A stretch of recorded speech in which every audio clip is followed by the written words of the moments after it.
En el espacio, de cero a infinito.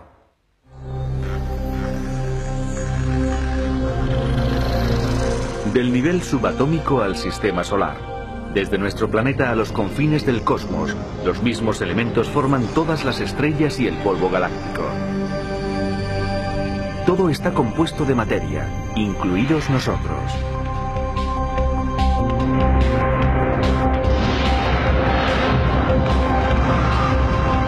Al principio no existía esta profusión de elementos ni tanta confusión. No había nada, ni materia, ni radiación, ni espacio, ni tiempo. A pesar de que algunos aún rechazan esta teoría, la mayoría de los cosmólogos están de acuerdo en que el universo nació de una gran explosión. Pero aunque saben explicar cómo, no tienen ni la menor idea del porqué.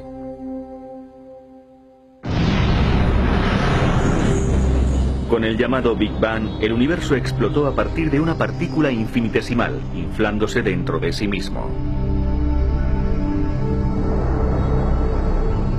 En la actualidad dicha expansión continúa y la distancia entre las distintas galaxias se hace cada vez mayor. El Big Bang ocurrió hace unos 14.000 millones de años. En una minúscula porción de un segundo la materia se multiplicó por 100 millones hasta ocupar menos espacio que un átomo. En otro instante había crecido hasta alcanzar el tamaño de una galaxia.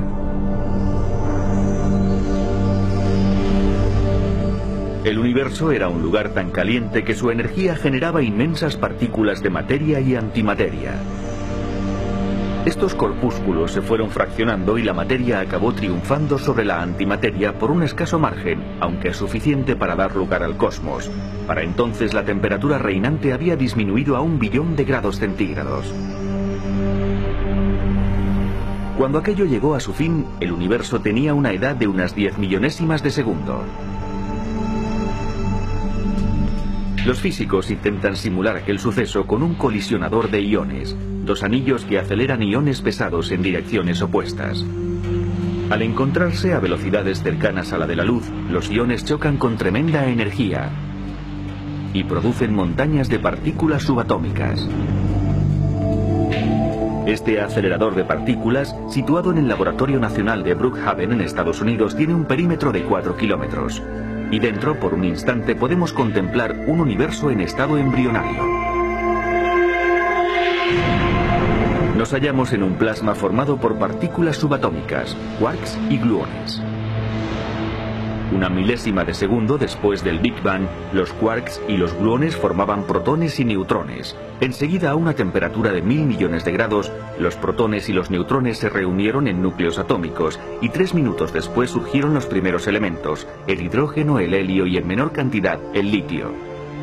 Los electrones, representados con color azul, fueron capturados por estos núcleos durante los 350.000 años siguientes, acabando en órbitas cerradas a su alrededor. La temperatura descendió hasta los 3000 grados centígrados.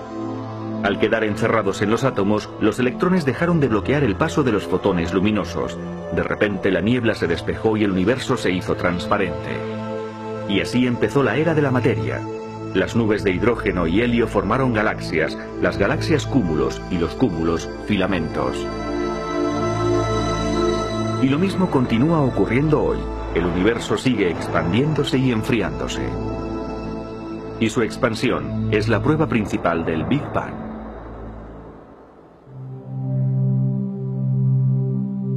Pero 350.000 años después del Big Bang, cuando el cosmos se hizo visible, además de la materia, existía una radiación cósmica de fondo que se esparcía por todo el universo. Esta radiación fue descubierta accidentalmente en 1965, en forma de tenue silbido en una frecuencia de microondas. Esta antena lo captaba procedente de todas las direcciones. El universo se había enfriado hasta los 3000 grados centígrados cuando empezó a emitirse dicha radiación.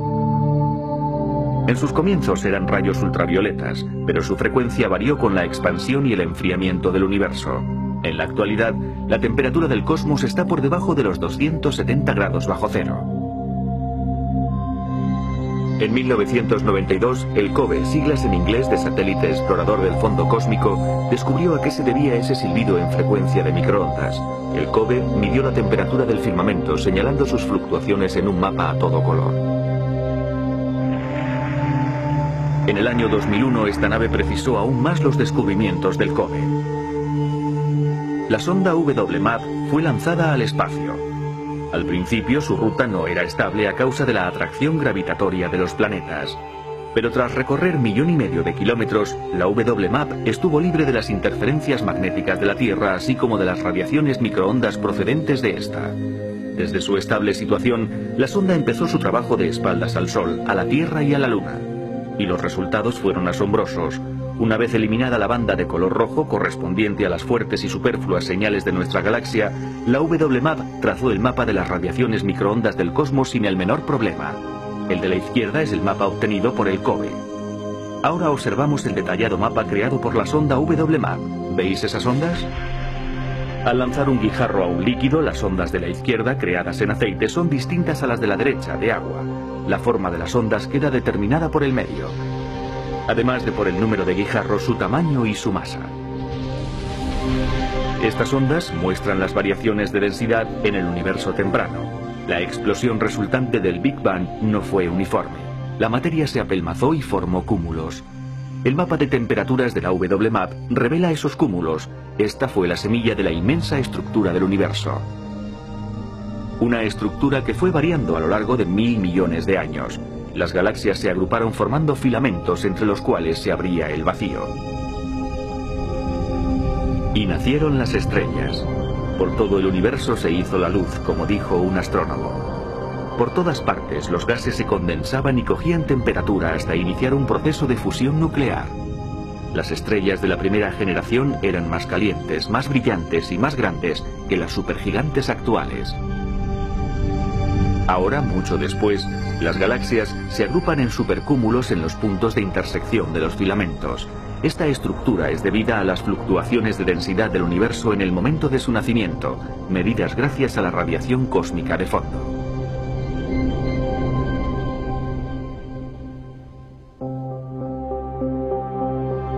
El universo está compuesto por 50.000 millones de galaxias.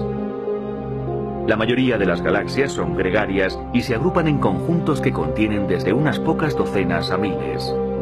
Estos cúmulos están unidos por la gravitación universal y uno de los más grandes es este. Esto es una simulación de la evolución de un cúmulo de galaxias en el transcurso de 10.000 millones de años. Las distintas galaxias colisionan y se mezclan. La mayoría de los astrónomos creen que los cúmulos se formaron así, por la combinación de galaxias menores y la agrupación de las grandes galaxias resultantes. En esta otra simulación vemos una imagen de la evolución cósmica. Los telescopios nos permiten retroceder en el tiempo hasta poco después de formarse las primeras galaxias, una época de cambios continuos provocados por el Big Bang. Pero hasta ahora no hemos podido ver la formación de estas primeras galaxias 500 millones de años después de aquella enorme explosión. Los telescopios no han penetrado aún en esa cósmica edad de las tinieblas. Esto es lo más lejos que hemos podido llegar. Lo que vemos parece un espacio aparentemente vacío, pero no. Tras él hay puntos de luz. Cuanto más nos alejemos, más retrocedemos en el tiempo. Esta es la historia de las galaxias vista desde el telescopio espacial Hubble, que intenta introducir una sonda de profundidad en un punto del cielo. Esta es la imagen óptica más lejana que hemos llegado a obtener, y en ella el Hubble revela la existencia de casi 10.000 galaxias. Los puntos de menor tamaño son las galaxias más lejanas, formadas unos 800 millones de años después del Big Bang. Las galaxias más estrambóticas son las más antiguas, formadas cuando el universo aún era bastante caótico. Sin embargo, entre las jóvenes la forma de espiral es bastante corriente. El universo oculta muchos misterios. Uno de ellos es su propia existencia. Otro es el de este montón de galaxias. Los astrónomos creen que datan de hace 11.000 millones de años. Pero ¿cómo pudo desarrollarse tan pronto una estructura de tal tamaño? Esto desafía nuestra comprensión de la evolución cósmica.